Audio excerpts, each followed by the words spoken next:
It started as a dare. A stupid, harmless Friday night dare. The kind that makes you laugh a little too loud and text things you don't mean. We were sitting at our usual corner table at Highland Grounds, surrounded by caramel-drizzled lattes and group project complaints, when Mariah leaned across the table and said, "You should totally go for him." I followed her gaze.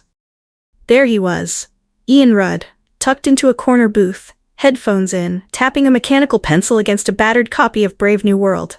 Plaid shirt, scuffed sneakers, glasses that looked like they belonged to someone's grandfather. "Pooh?" I asked, even though I knew. Mariah smirked. "Mr. Library Loner," I laughed. "Are you serious?" She nodded. "Come on, Lena. You've dated soccer captains, SoundCloud DJs, one guy who called himself a crypto poet. Let's see if you can get someone who actually reads." The others chimed in. "I dare you to get him to ask you out. 1 week, tops. Bet he's the type to handwrite love letters. And me?" I shrugged, twirled my straw, and said something I'd regret later. "Fine. I'll make him fall in love. Just don't cry when I win." I didn't think much of it after that, until I ran into him again on Tuesday in the quad, feeding pigeons with some weird-looking trail mix. I smiled, said hi. He blinked like I'd spoken to him in Morse code. Then he nodded, slow, awkward. It was kind of adorable. I sat down next to him without asking, asked what he was reading. He told me something philosophical, something I pretended to know. And just like that, the game had begun. The thing about Ian? He wasn't trying to impress anyone. He didn't crack jokes or flirt or try to be charming. He was just him, quiet, literal. Curious in this wide-eyed way, like everything you said deserved full attention. When I said I liked thunderstorms, he asked if it was the smell or the sound that comforted me. When I said I was majoring in marketing, he said, "That's the art of packaging emotion into sellable stories." I laughed at that one, because that's exactly what I was doing with him. Wasn't I? Selling him a story. After our third conversation, which happened entirely by accident when I pretended to forget my wallet at the student cafe, he handed me a folded piece of paper. A note. Written in pen. On real stationery. "I'm not used to people like you, but I think I like it." I should have stopped then, should have told him the truth, or at least disappeared. But instead, I smiled and texted Mariah. He gave me a literal note. "This is too easy." She sent back a laughing emoji, and I kept going. The worst part? I liked it. Not just the game, but him. The way he always smelled faintly like old books and spearmint gum. The way he tilted his head when he listened, like your words deserved space. The way he said my name, slowly, like he was still getting used to it. It started as a joke, but jokes don't make your stomach flip. They don't make your hands shake when a message lights up your phone. Still, I kept pretending, because admitting anything else meant I wasn't in control anymore. And control was the only thing I thought I had. I still remember the first time Ian brought me cookies. They were in a small tin, navy blue, no label, the kind that usually holds sewing kits at your grandmother's house. He handed it to me in front of the language building, eyes down, like he was delivering something illegal. "They might be terrible," he said quickly. "I only use brown sugar because you said white sugar gives you headaches." I blinked. I'd told him that once. In passing. After a vending machine spat out a Snickers and I winced, I opened the tin. Oatmeal raisin, my favorite. And suddenly the joke felt heavier. From then on, it was little things. Sticky notes with book quotes tucked in my bag. Spotify playlists, he said, reminded him of how I walk. A folded paper crane left on my seat in lecture hall with the word pause written in his messy, soft lettering. Every gesture so small, so quiet, that no one else would have noticed. But I did.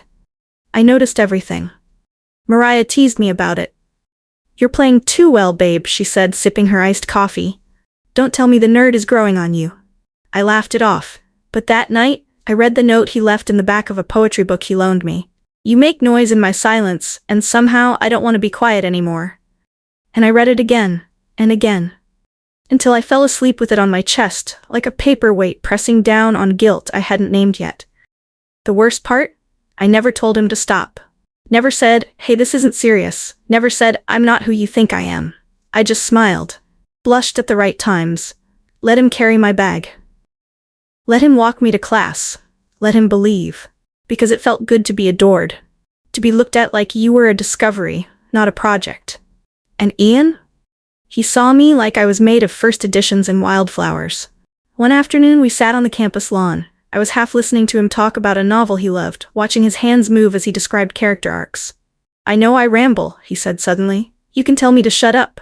"No," I said too quickly. "Don't." He smiled. "You're the only person who makes me feel like I can be more." That was when my stomach twisted.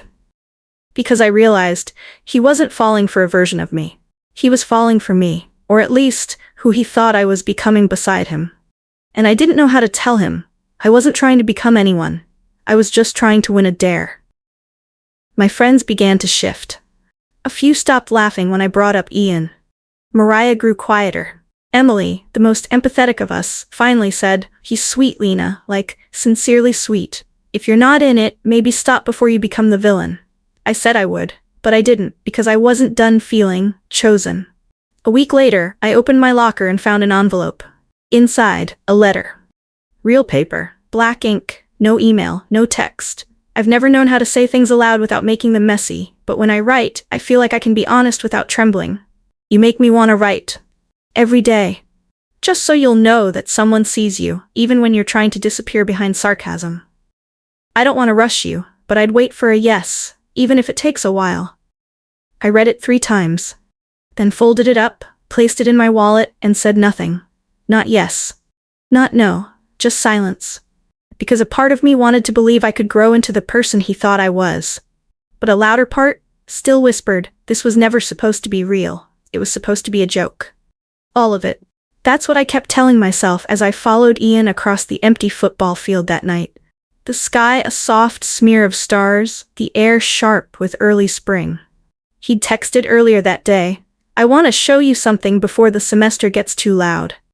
He brought a blanket, 2 thermoses of hot chocolate, and a Bluetooth speaker playing instrumental jazz. I brought my favorite hoodie and a stomach full of nerves I refused to name. We laid on our backs, staring up. He didn't talk much, just pointed out constellations in his quiet, earnest way, like the sky was a secret he wanted me to understand. Then, somewhere between Cassiopeia and that smudge is probably light pollution, he sat up, and so did I. There was a pause, long enough to make me shift.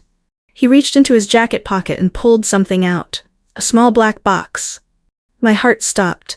He opened it. Inside wasn't a ring. It was a bracelet. Simple, braided leather, a single silver charm in the middle. An L. "I made it," he said softly. "I know it's not much. I just wanted you to have something, mine. Something that didn't disappear when you leave campus next year." I stared. He didn't reach for my hand, didn't pressure. He just held it out like it was an offering. A hope. "I don't need an answer. I just want you to know I meant everything I wrote. You don't have to love me. I just wanted to tell the truth before I was too scared to." And then, I laughed. I didn't mean to. It just came out. Reflexive. Loud. Awkward. A burst of disbelief and discomfort tangled into a sound I couldn't swallow back fast enough. I think I said something like, "You're so serious, Ian," or maybe, "This is adorable." I don't remember. But I remember the look on his face, the way his fingers closed the box so slowly, the way his shoulders folded inward, like someone had just turned off all the lights inside him. He didn't say anything for a moment. Then, "You don't have to explain. I get it now." He stood up, brushed the grass from his jeans, and looked down at me, not angry, not bitter. Just clear. Like someone who finally saw the whole picture. I should have known. I just didn't want to believe I was a chapter in your joke. I tried to speak, but nothing came out that didn't sound defensive or worse. Pitying. "And Ian?" He just nodded once, tucked the box back in his pocket, and walked across the field without looking back. I sat there for a long time. The music still playing, the stars still shining, the bracelet I didn't take still lying on the blanket between us.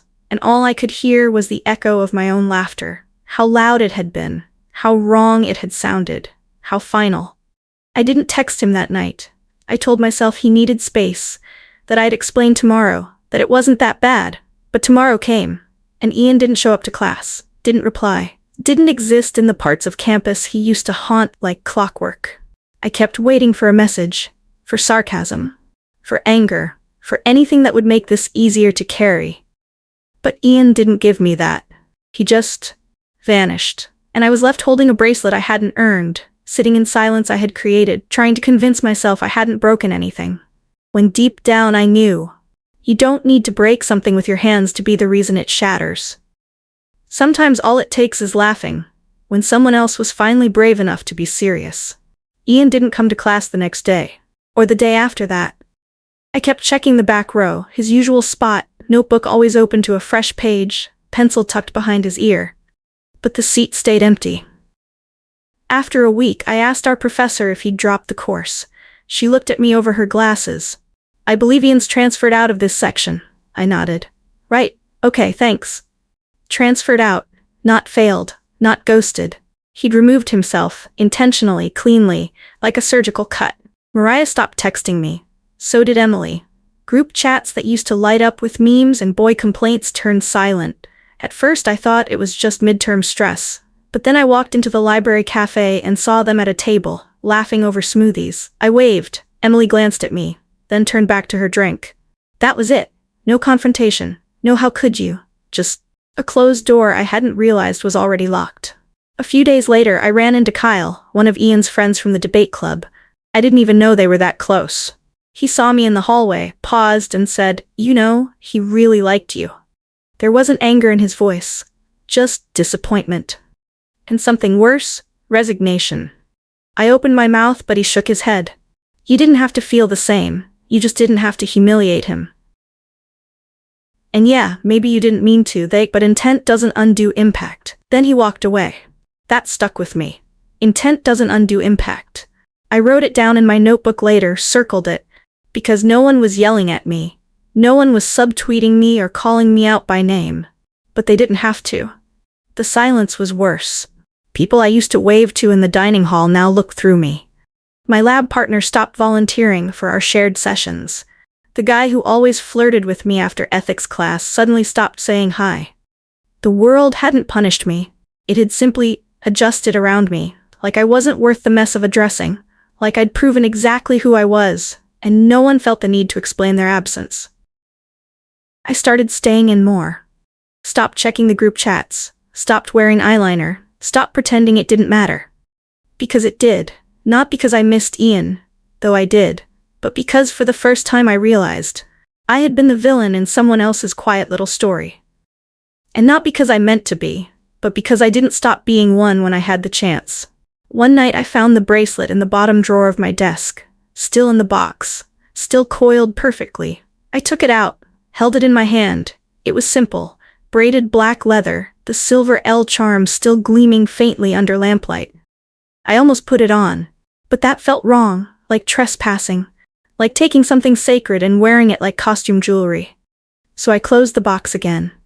And for the first time in weeks, I cried.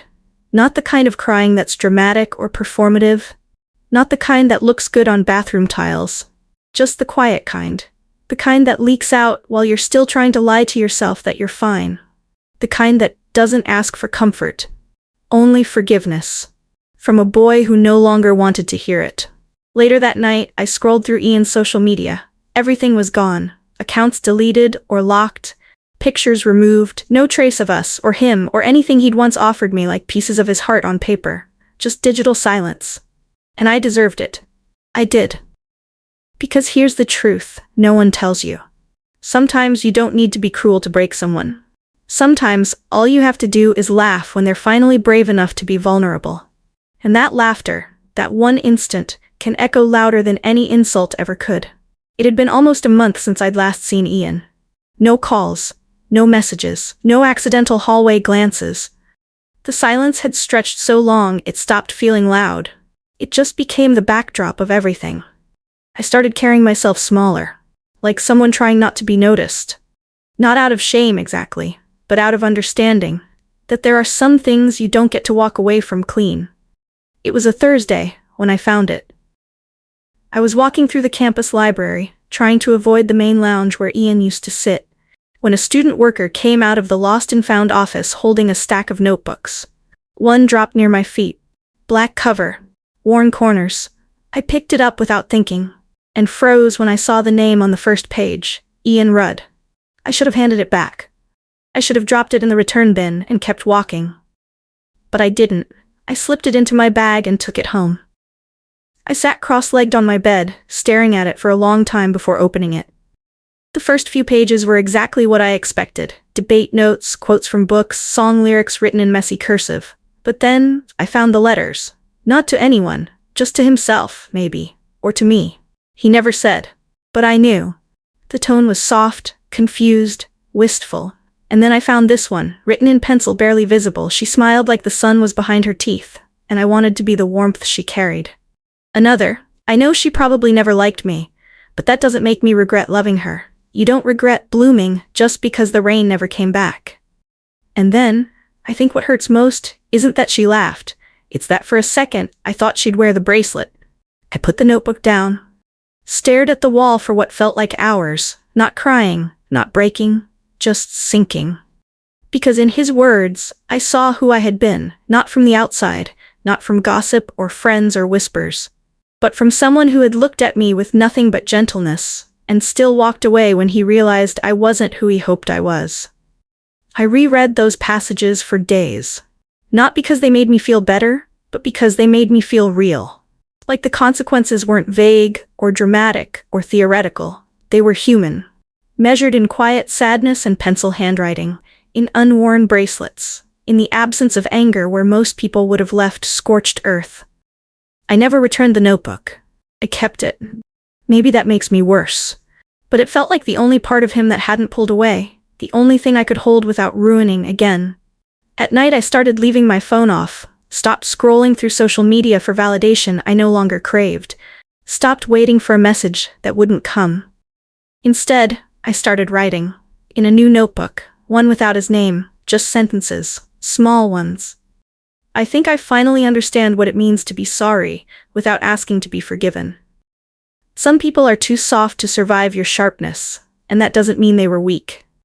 He wrote me letters, and I left him with silence. I never tried to find him again, never sent a message, never reached out through friends, never hunted for closure.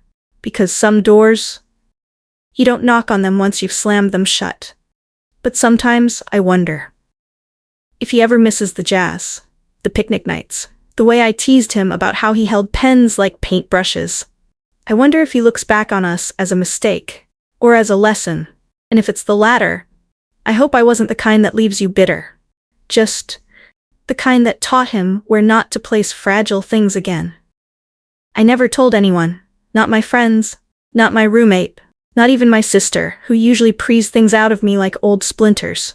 It's not that I was hiding what happened with Ian, it's just no one ever asked. By the time anyone might have noticed, I'd already faded into the background. The girl who stayed home more, who didn't flirt anymore, who stopped wearing lipstick to class. No one called me a monster, no one posted about me. But no one really looked me in the eyes either. I once read that shame isn't about being seen. It's about not being seen, and knowing it's your fault. That's what this was, the kind of shame that doesn't scream. It just settles quietly between your bones, like dust, like consequence. Weeks passed, then months. Seasons shifted. My favorite cafe changed playlists. The quad grew greener, louder, full of new people I didn't know and who didn't know me. And Ian?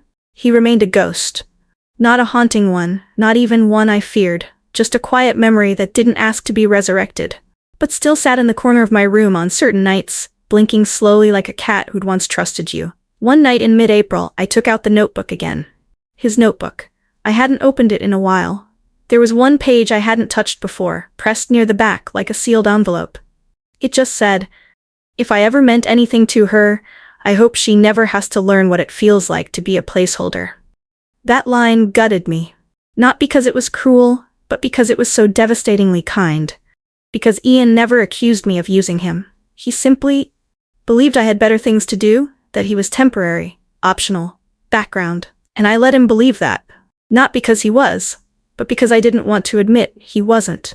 I opened a blank document on my laptop that night, typed without stopping, not a confession, not an apology, just to no one. Or maybe, to myself. Dear you, you weren't in love, let's just get that part clear. You didn't ruin someone because you were madly obsessed, or because you couldn't control your heart. You ruined someone because you were bored. Because you were clever. Because you were used to being adored and wanted to see what happened when someone pure looked at you like you were sunlight. And when he did, you blinked. You laughed. You broke the thing without ever picking it up properly. You weren't cruel, but you were careless. And sometimes that's the same thing. You never said, "I love you," but you text me when you get home. You never promised a future, but you asked what his childhood was like. You never kissed him first, but you let him believe he could. And when he finally did what you never expected, offered you real, soft, trembly affection, you turned it into a moment to survive, not honor. You flinched, you laughed, and then you wondered why he left. He didn't leave because he was fragile. He left because you never gave him a reason to stay. Not a real one. Only a game. A dare. And when the dare was over, and the dust settled and the silence came, you realized you weren't afraid of being hated, you were afraid of being seen, and he had seen you. Too clearly, too softly. You don't get to have closure. You don't get to reach out. You don't get to wear the bracelet now and pretend it would have fit all along. You just get to live with it. That's what growing up means sometimes. Not redemption, just recognition. If he ever remembers you, you hope he remembers your laugh. Not the one that hurt him, the one from the first week. When he told you turtles can cry underwater, and you didn't know if he was joking. You laughed like the world hadn't touched you yet. He liked that laugh, so did you. Maybe someday, you'll find it again. I closed the document. Didn't save it. Didn't need to. It was already written into me. Like a scar you don't show, but carry anyway. The next morning, I walked to campus a little slower, let the wind hit my face. Didn't check my phone. No one was waiting. And that was okay. Because finally, I wasn't either.